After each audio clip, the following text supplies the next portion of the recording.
World's Ultimate Strongman WUS Dubai 2021 has now come to a conclusion for both the women's and the men's shows. I've done my women's results show, and I'm now here to tell you who has won, who has podiumed, and all the placings and event breakdown for the WUS Dubai 2021 World's Ultimate Strongman 2021 Strongman competition. So here we go. Let's have a look and start off with the max log for the men. So the max log, I had predicted 0 points for Ramin Faraj Nahad, and he did in fact zero the log. 0 reps for him. Working our way up, Mohammed Astapur also zeros the log. So he went second in the grouping, so there were groupings. Everything was head-to-head for the men and the women at WUS Dubai 2021.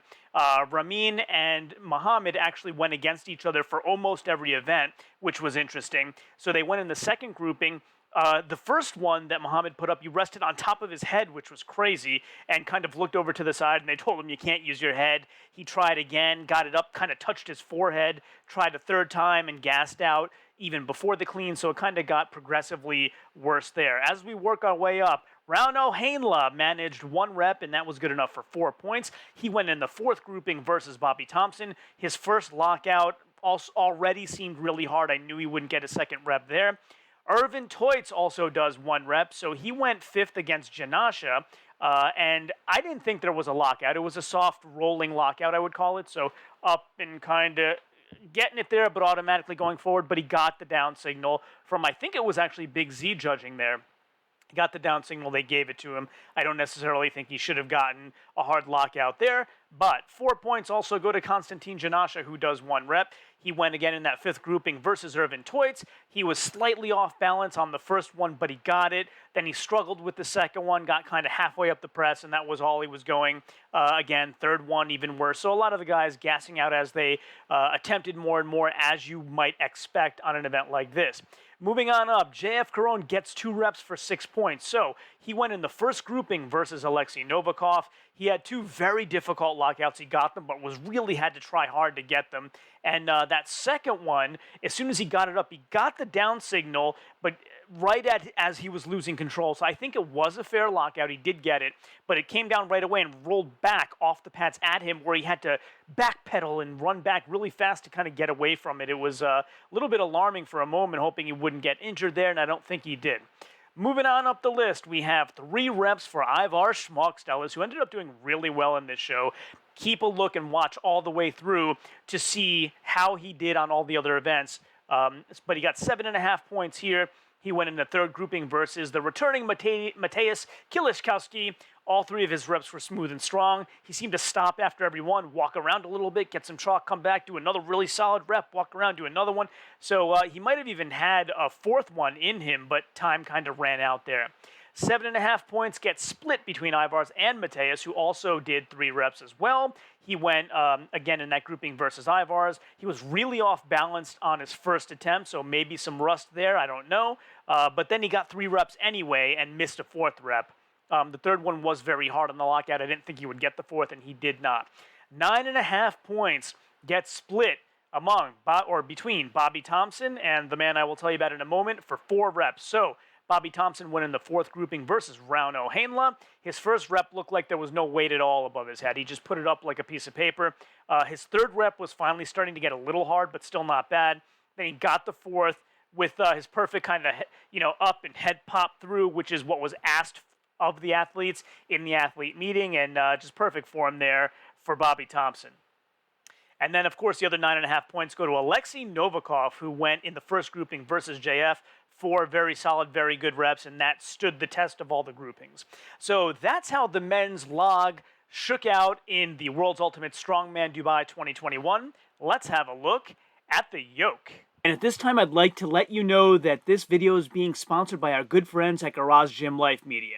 If you like some of the analysis I've done on domestic contests in the past and want to know some more about the fine folks who are putting together and streaming some of those contests, I'm going to let John Greaves III, the founder of Garage Gym Life Media, tell you a little more about it. I wanted to be a part of Static Monster since I first heard about it.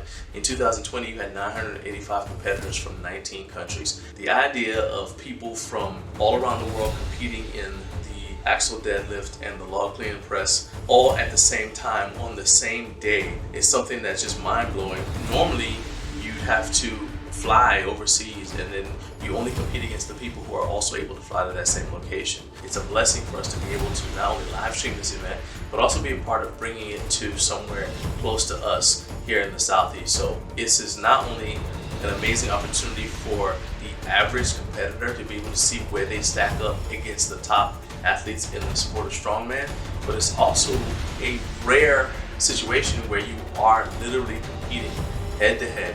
And I'm just really blessed for our live stream company to be a part in some small way of getting the story of these amazing athletes out there who are doing a historic thing.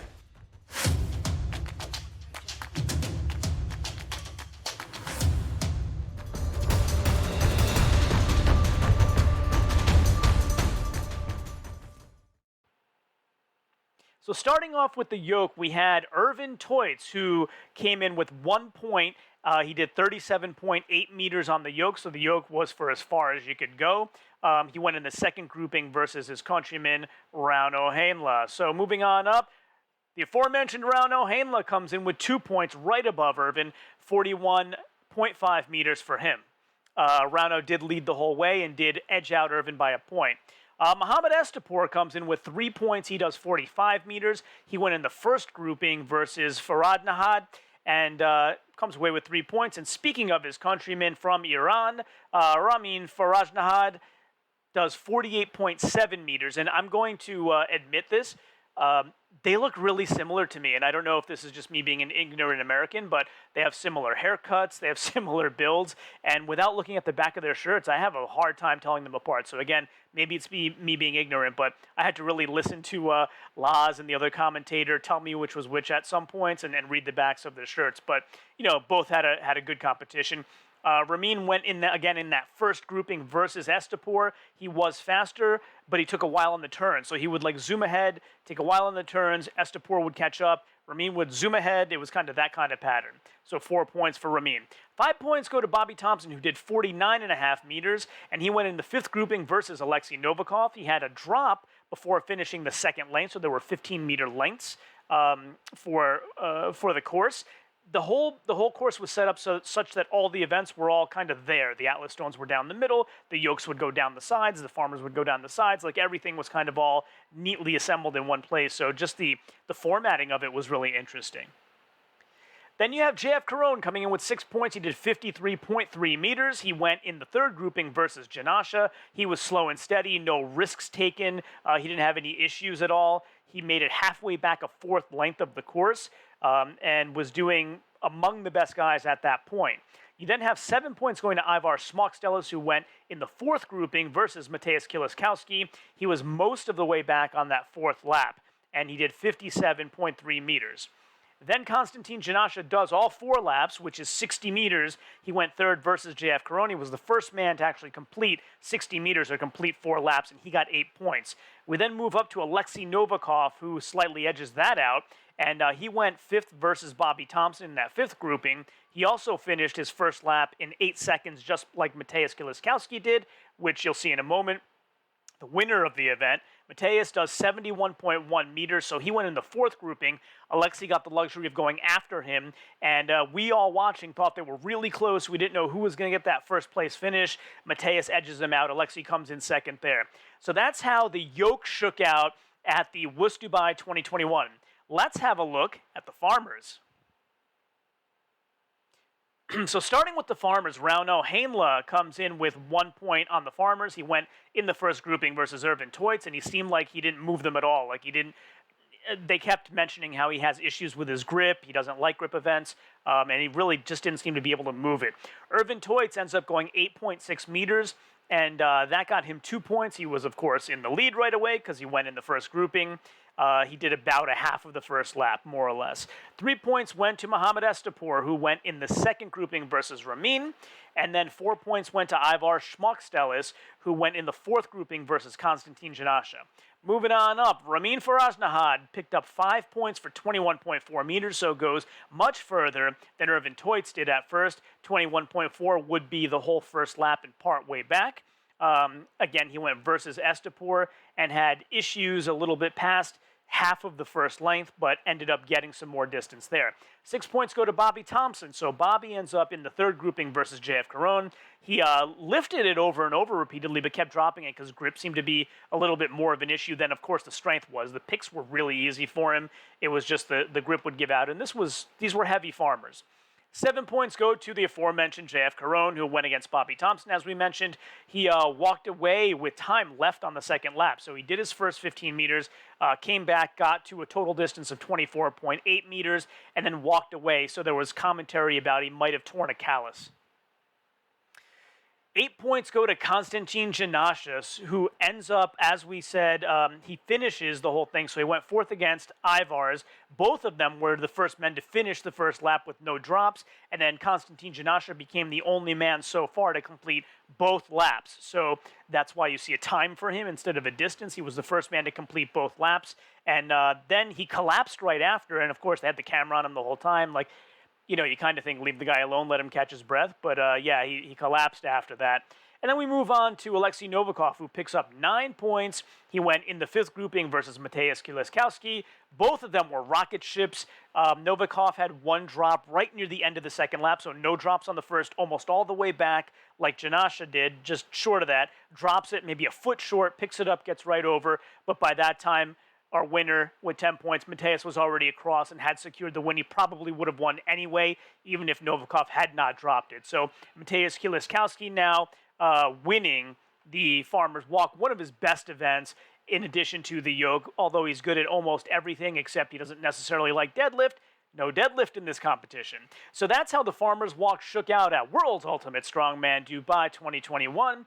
Let's have a look at the mystery event. So the mystery event was, they ended up calling it the railway carriage. So the railway carriage was pushing, as I mentioned in my women's results video, pushing this, it's a prowler, right? The wheeled prowler that provides resistance. It's also covered in chains and had a big WUS logo on it, so you have to push it down with two handles. Some guys grabbed it in more of a chest press. Some guys grabbed it in more of a shoulder press motion, so that was really interesting.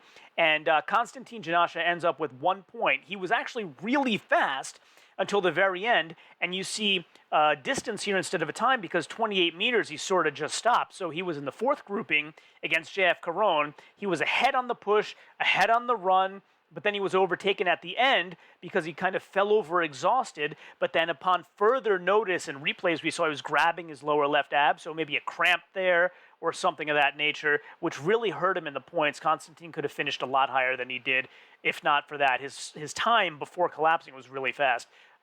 So anyway, he kind of looked over at JF, continued, and just cramped and fell over. So maybe, I don't know if it was a weird twist of the body or what, but 2 points end up going to Ramin Farajnahat. So he went in the third grouping versus Bobby Thompson. He was faster on the push and the run, and his arms were super fast on the pull, but then he just momentarily stopped. And everybody was kind of trying to wonder what was going on. He seemed like he might be hurt. And then on replay, you saw he pulled and just dropped the rope. But then he picked it up and finished it, so maybe a momentary cramp also. Maybe dehydration, an issue for many of the guys. It's hot there, so who knows. Rauno Hainla, 40.6 seconds, picks up 3 points. He went in the first grouping versus Irvin Toitz. And I think the reason why they're going first a lot of the times is because they were in the last two positions in the overall placings, and so that's why they go first. So he was fast on the push and slower on the pull. 4 points go to Bobby Thompson, so he finishes in 36.1 seconds. He was in the third grouping versus Ramin, as we mentioned earlier. He had real full body pulls on the pulling portion. The push portion, he did more of a chest press, which was interesting because JF Caron, for example, did more of a shoulder press. So very interesting to see which of those. The shoulder pressers seem to be a little better or more successful to me, but who knows? Speaking of JF, he comes in with 5 points, 32.7 seconds here. He went fourth versus Konstantin, and again, just outlasted him at the end, slow and steady the whole time, and outlasted him at the end. Ivar Schmockstelis, 32.61 seconds. He went in the second grouping versus Estepor and was beaten, but he was fast on the push and the run, so 6 points for him. Irvin Toitz comes away with 7 points, 30.5 seconds for him. He went first against Rauno Hainla, and he beat him. He was fast on both legs of the movement. And then the aforementioned Mohamed Estepor comes away with 8 points on this event, so a great one for him. He does 29.15, that should say, seconds, and that was again against Ivar Smockstellis, who also had a great time, but Mohamed just edging him out. Both of them were sprinting back, and Estepor just the faster man. 9 points go to Alexei Novikov, who finishes in 29.11 seconds. He went in the 5th grouping versus Mateus, so since they were near or at the top of the standings for a lot of the time here, they were going head-to-head quite a bit, and so this was interesting. He outpushed Mateus using the chest press technique, not the shoulder press technique. He outran him back, and he was pulling like a man possessed, like a monster, and was ahead of Mateus all that time until the extra weight of the chains unfurled, and then Mateus overtook him. So there was talk about Mateus is bigger. He has longer stride, sort of pulls, longer arms, bigger, longer body. But one of the techniques that the other commentator, not Laz, but the other gentleman whose name I didn't catch, pointed out is that Mateus is pulling and then keeping the rope taut with this hand while he grabs with the other one, while many other guys, including Novikov, are letting it slack and losing time that way. So super specific, awesome technique by Mateus to come ahead and, as we mentioned, win, and his time was 25.34 seconds. So another event win for Mateusz Kieliszkowski, the returning Terminator. So that's how the mystery event, the Railway Carriage, shook out at World's Ultimate Strongman WUS Dubai 2021. Let's have a look at the last event, the Atlas Stones. So in the Atlas Stones, Ramin comes in with 1 point. He was able to lift 6 stones. He went in the first grouping versus Rauno Hainla.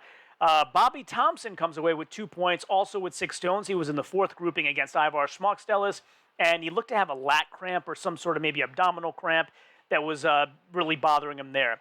3 points go to Irvin Toitz. He ends up doing 8 stones, so he went 2nd versus Estepor. He had the 9th one up really high, just couldn't get it over the lip of the platform there. And then moving on up, 4 points go to Mohamed Estepor, who does 9 stones. He went again, as we just mentioned, in that 2nd grouping versus Irvin Toitz. And he was using bare forearms, so no sleeves. He did use tacky, but no sleeves. And props to him, man. Like, that's my kind of man. I like going into the woods and picking up stones with no belts, no sleeves, no help. And that's my man. I'm going to follow this guy from now on because I like the bare forearm approach. 5 points go to Rauno Hainla, who did really well on the stones. As we mentioned, he went first against Ramin, so he's one of the first guys we saw, and gets 9 stones. So he won motion the first 4, and he did very well. He got to the 10th but couldn't lift it, but very, very good stones for Rauno Hainla after not doing well on a couple of the other events. Konstantin Janash ends up with 6 points. He went 3rd versus JF Caron and ends up with 9 stones.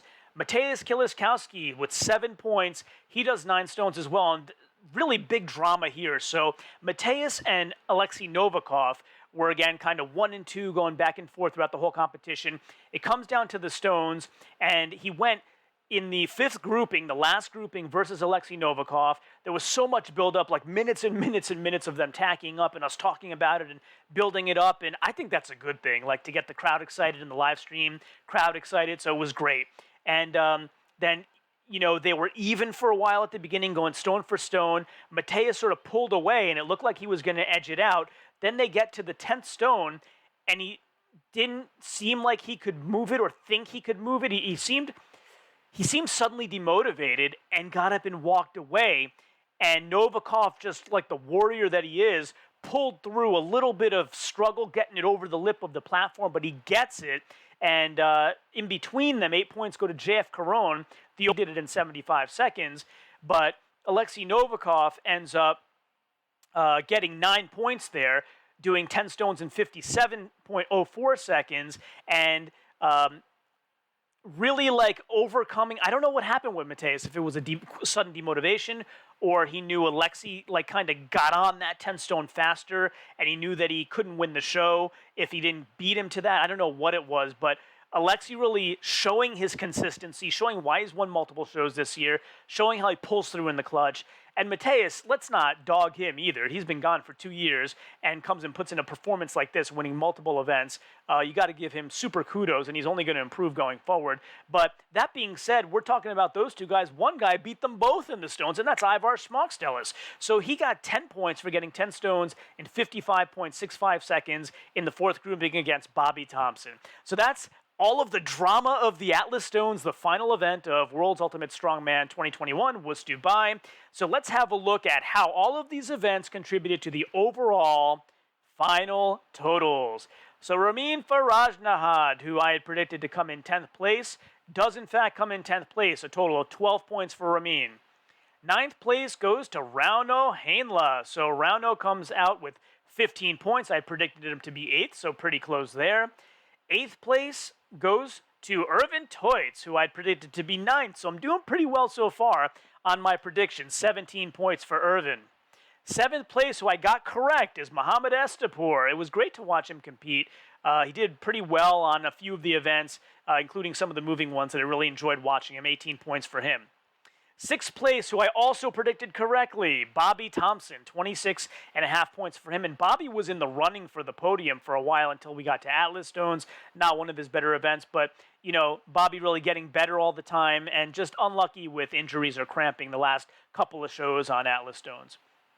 5th place goes to Konstantin Janasha, who, again, I believe got knocked out of the podium because of that performance on the pole where he sort of had, you know, fell over and had a fast time before he got 1 point. So 27 points total for Konstantin. Then we have 4th place, who I'd predicted to be on the podium as 3rd. He gets 4th, right off the podium, JF Caron. 32 points for him. And then we have our podium. So congratulations to Ivar Schmockstellis, who outdoes my prediction by 2 placings. 34.5 points for him. And Ivar's makes 3rd place at WUS Dubai 2021. So that leaves us with 2 competitors who won and who came in 2nd. 2nd place goes to the returning Terminator, Mateusz Kieliszkowski, who comes away with 44.5 points and 2nd place and is just outdone by a determined, consistent Ukrainian monster, Alexei Novikov. 45.5 points for him. Alexei Novikov is the winner of the World's Ultimate Strongman WUS Dubai 2021. I hope you found this event-by-event breakdown informative and entertaining. The show was incredible. If you haven't watched it yet, you should go get your coresports.world membership right now and have a watch. They don't charge anything more for this particular event. Your monthly membership covers it. Well worth it to watch the incredible women and the unbelievable men battle it out on this set of events. Thanks again for joining me on my blog, Strongest Man. And of course, until next time, as always, ciao, homie.